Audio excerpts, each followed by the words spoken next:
Welcome to the Rim Brake Rodeo. We hope this video helps. You're starting with essentials.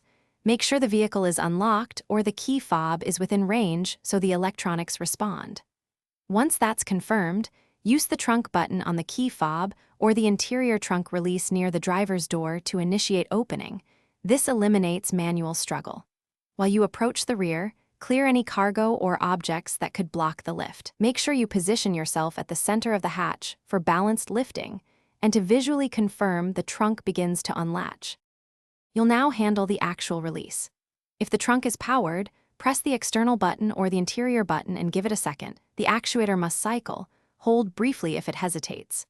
For manual opening, place your hands under the hatch center, lift smoothly using leg and core strength to avoid jerks, and let the struts take over. While lifting, inspect the latch and seal area. Any ice, debris, or damaged strut will change how it opens, so notice resistance and stop to check the mechanism. Finish by lowering the hatch in a controlled motion and pressing the center until you hear a solid click. That click confirms the latch engaged.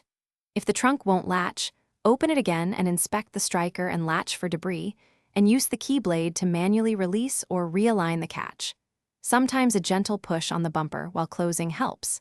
If the power release fails entirely, swap the key fob battery or use the emergency mechanical key to open, and then check vehicle fuses or bring. Thanks for watching. Consider subscribing if we helped you.